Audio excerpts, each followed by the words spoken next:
ओम शांति। आज 25 मई 2025 अव्यक्त बाप दादा के मधुर महावाक्य हैं।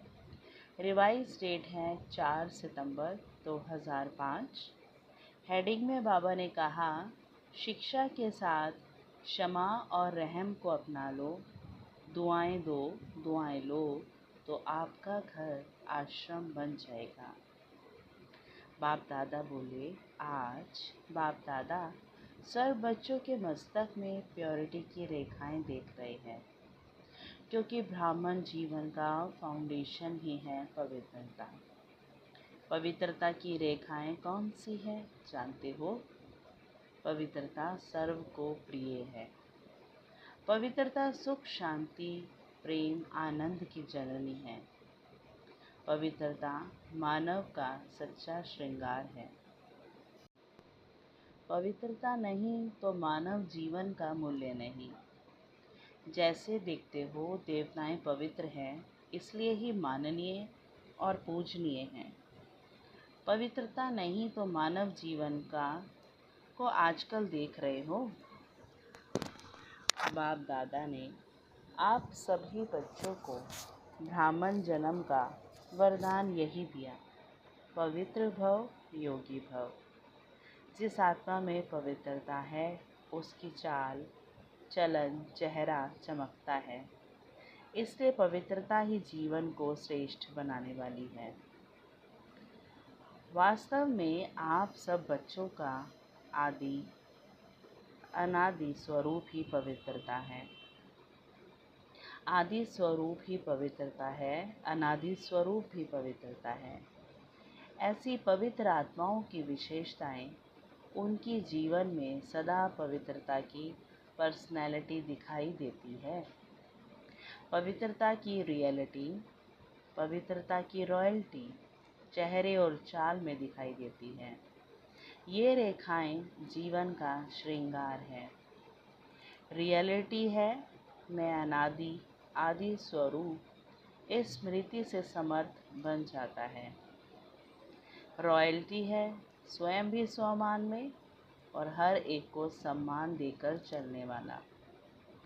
पर्सनैलिटी है सदा संतुष्टता और प्रसन्नता, स्वयं भी संतुष्ट और अन्य को भी संतुष्ट करने वाले। पवित्रता से प्राप्तियां भी बहुत है। बाप दादा ने आप सभी बच्चों को क्या क्या प्राप्ति कराई है वे जानते हो ना? कितने खजानों से भरपूर किया है। अगर प्राप्तियों को स्मृति में रखें तो भरपूर हो जाएं। सबसे पहला खजाना दिया है ज्ञान का खजाना, जिससे जीवन में रहते दुख अशांति से मुक्त हो जाते हो। व्यर्थ संकल्प, नेगेटिव संकल्प, विकल्प, विक्रम से मुक्त हो जाते हैं।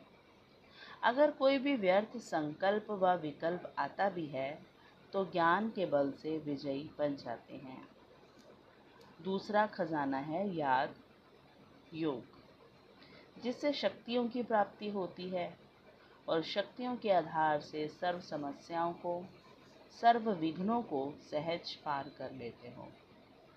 तीसरा खजाना है धारणाओं का, जिससे सर्व गुणों की प्राप्ति होती है।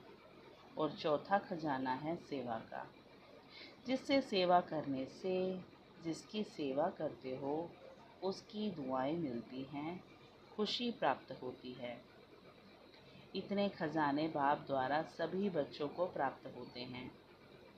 बाप सभी को एक जैसे ही खजाने देते हैं, कोई को कम कोई को ज़्यादा नहीं देते हैं, लेकिन लेने वालों में फ़र्क हो जाता है। कोई बच्चे तो खजाने को प्राप्त कर खाते पीते मौज करते और फिर मौज में ख़त्म कर देते हैं, और कोई बच्चे खाते पीते मौज करते जमा भी करते हैं, और कोई बच्चे कार्य में भी लगाते लेकिन बढ़ाते भी हैं, बढ़ाते जाते हैं। बढ़ाने की चाबी है खजाने को स्व के प्रति और दूसरों के प्रति यूज़ करना। जो यूज़ करता है वह बढ़ाता है। तो अपने आप से पूछो कि यह विशेष खजाने जमा हैं? जमा है क्या कहेंगे, हाँ या थोड़ा थोड़ा। जिसके पास ये खजाने जमा है वे सदा भरपूर रहता है। देखो कोई भी चीज़ भरपूर रहती है ना तो हलचल नहीं होती है, अगर भरपूर नहीं होती तो हलचल होती है, हिलती है। कोई भी चीज़ को अगर पूरी रीति से भर नहीं दो तो वह हिलती है। तो यहाँ भी अगर सर्व खजानों से भरपूर नहीं है तो हलचल होती है। सदा ये नशा रहे कि बाप के खजाने मेरा जन्म सिद्ध अधिकार है। बाप ने दिया, आपने लिया, तो सब खजाने किसके हुए? आपके हो गए ना। तो जिसके पास खजाने हैं वे कितने नशे में रहता है। जैसे छोटा सा राजा का लड़का राजकुमार होता है, पता भी नहीं होता है कि बाप के पास क्या क्या खजाना है, लेकिन नशा रहता है कि बाप के खजाने मेरे खजाने हैं, और खजाने की खुशी में रहता है। अगर खुशी कम रहती है तो उसका कारण क्या होता है? बाप ने तो खजाने दिए हैं, सुना, लेकिन एक है सुनने वाले, दूसरे हैं समाने वाले। जो समाने वाले हैं वे नशे में रहते हैं। आज नए नए बच्चे भी आए हैं। बाप दादा आप लकी बच्चों को आप सबके भाग्य की मुबारक दे रहे हैं। अपने भाग्य को पहचाना है। परमात्मा प्यार, अविनाशी प्यार, जो सिर्फ एक जन्म नहीं चलता, अनेक जन्म सदा ही प्यार कायम रहता है। क्योंकि ये जो समय चल रहा है, ये समय भी संगम युग, भाग्यवान युग है। सतयुग को भी भाग्यवान कहते हैं, लेकिन वर्तमान संगम युग का समय उससे भी भाग्यवान है। क्यों? इस संगम युग में ही बाप द्वारा अखंड भाग्य का वरदान वर्षा प्राप्त होता है। तो ऐसे संगम युग में, भाग्यवान समय में आप सभी अपना भाग्य लेने के लिए पहुंच गए हो। बाप दादा बच्चों को बहुत एक सहज पुरुषार्थ की विधि सुनाते हैं। सहज चाहते हो ना? मुश्किल तो नहीं चाहते हो ना? इन बच्चों को बाबा इशारा करते पुराणों की तरफ। पुराणों को तो भाग्य की सहज विधि मिल गई है, मिली है ना? सबसे सहज और कुछ भी नहीं करना, सिर्फ एक बात करना। एक बात तो कर सकते हो ना? हाँ करो या ना करो, कहो हाँ जी। तो सबसे सहज विधि है अमृत वेले से लेके सबको जो भी मिले उससे दुआएं लो और दुआएं दो।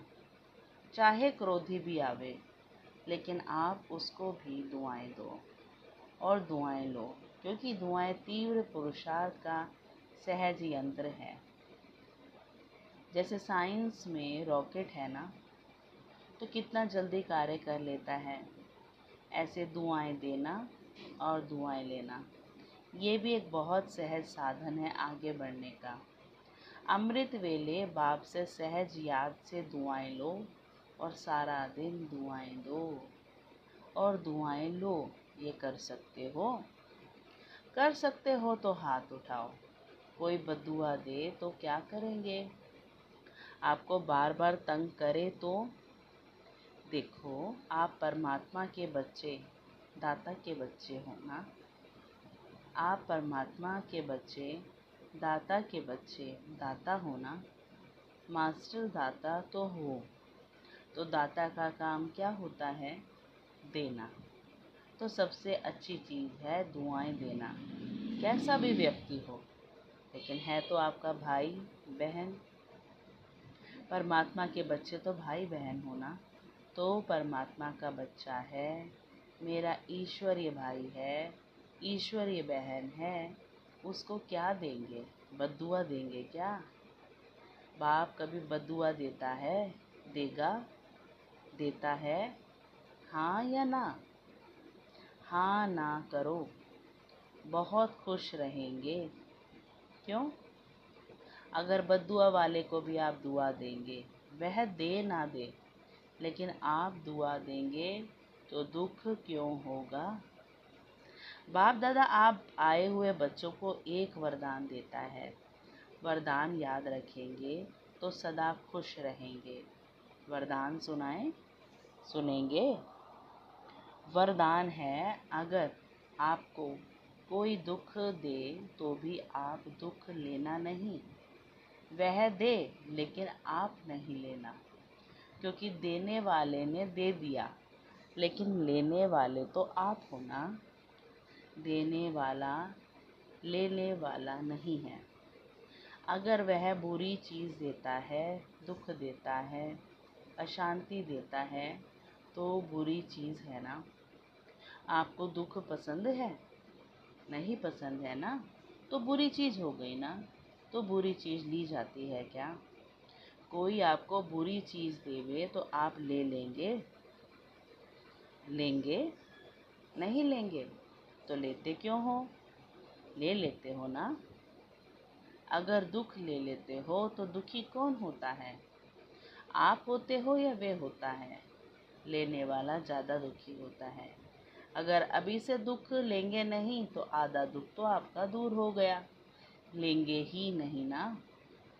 और आप दुख के बजाय उसको सुख देंगे तो दुआएं मिलेंगी ना, तो सुखी भी रहेंगे और दुआओं का खाता खजाना भी भरपूर होता जाएगा।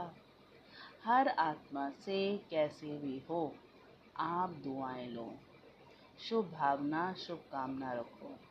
कभी कभी क्या होता है, कोई ऐसा काम करता है ना, तो कोशिश करते हैं शिक्षा देने की, इसको ठीक कर दो, शिक्षा देते हैं।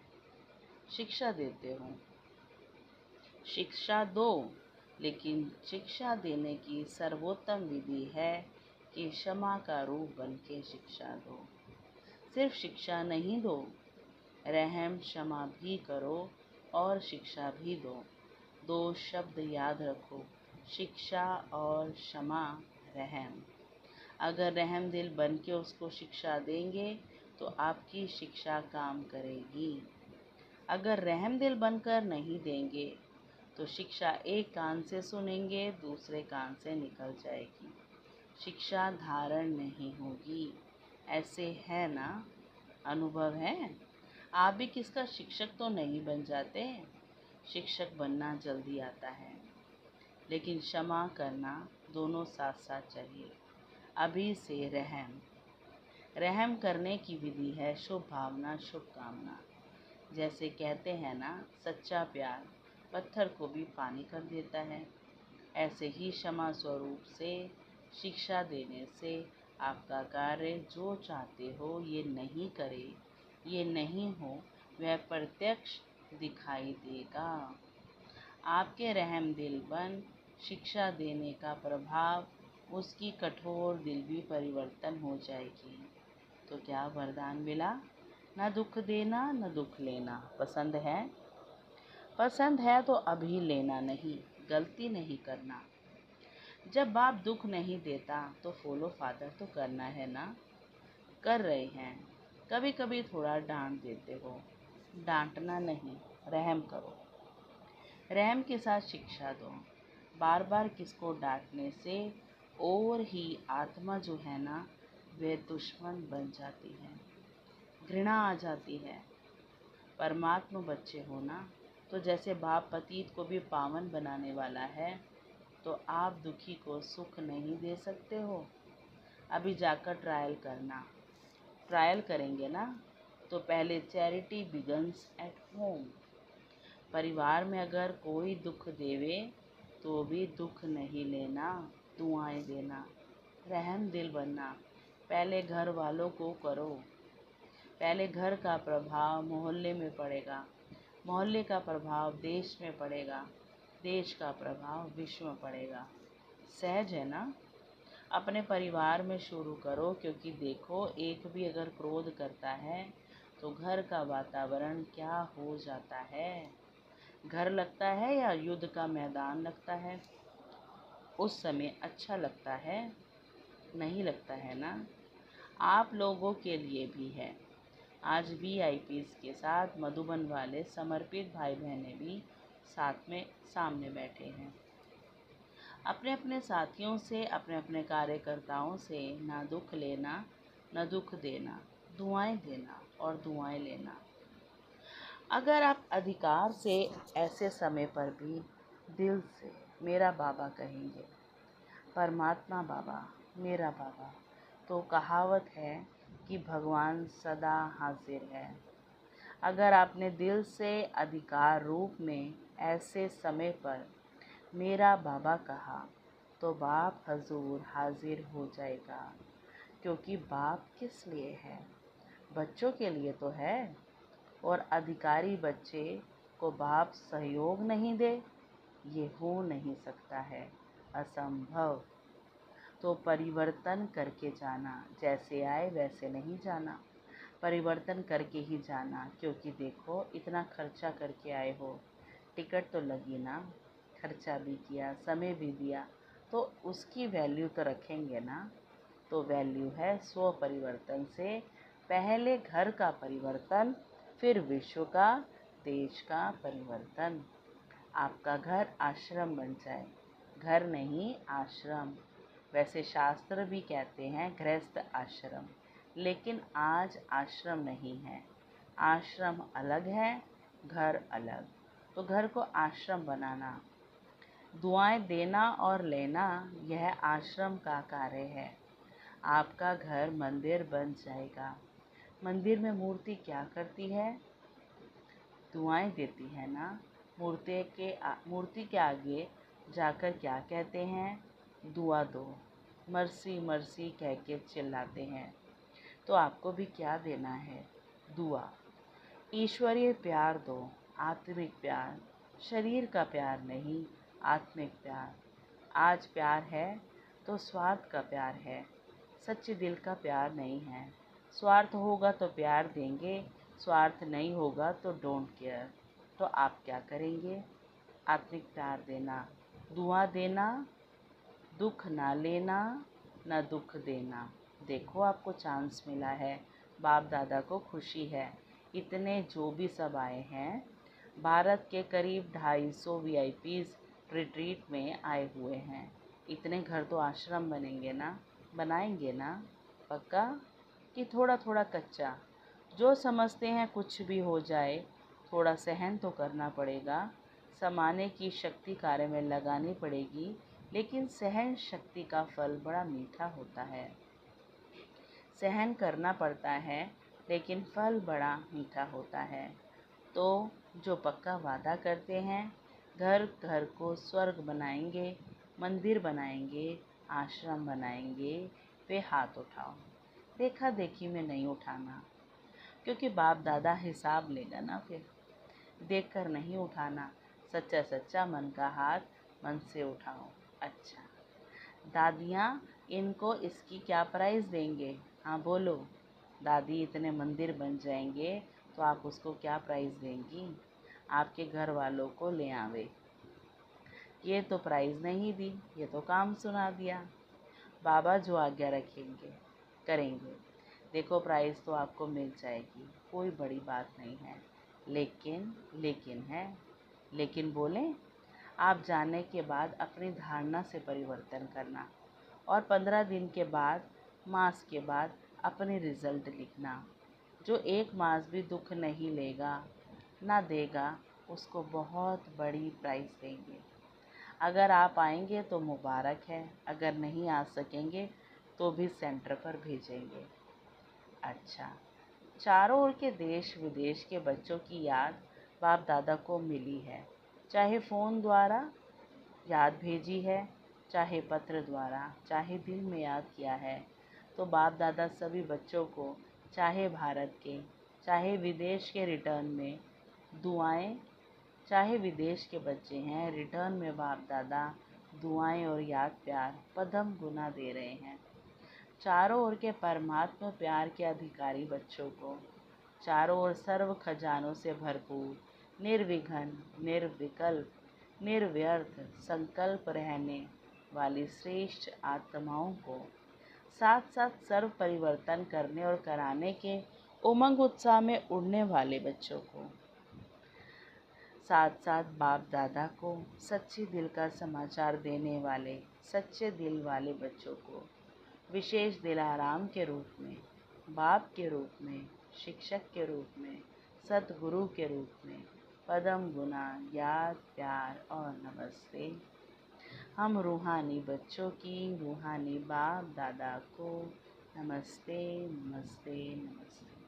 फिर वरदान है, भटकती हुई आत्माओं को यथार्थ मंजिल दिखाने वाले चैतन्य लाइट माइट हाउस भव। किसी भी भटकती हुई आत्मा को यथार्थ मंजिल दिखाने के लिए चैतन्य लाइट माइट हाउस बनो। इसके लिए 2 बातें ध्यान पर रहे। एक, हर आत्मा की चाहना को परखना। जैसे योग्य डॉक्टर उसे कहा जाता है जो नब्ज को जानता है। ऐसे परखने की शक्ति को सदा यूज़ करना। सदा अपने पास सर्व खजानों का अनुभव कायम रखना। सदा यह लक्ष्य रखना कि सुनाना नहीं है, लेकिन सर्व संबंधों का, सर्व शक्तियों का अनुभव कराना है। स्लोगन है, दूसरों की करेक्शन करने के बजाय एक बाप से ठीक कनेक्शन रखो। और अव्यक्त इशारे हैं, अपना निजी स्वरूप व वरदानी स्वरूप सदा स्मृति में रहे तो अपवित्रता और विस्मृति का नाम निशान समाप्त हो जाएगा। विस्मृति व अपवित्रता क्या होती है? अब इसकी अविद्या होनी चाहिए, क्योंकि ये संस्कार व स्वरूप आपका नहीं है, बल्कि आपके पूर्व जन्म का था। अभी आप ब्राह्मण हो, ये तो शूद्रों के संस्कार व स्वरूप है।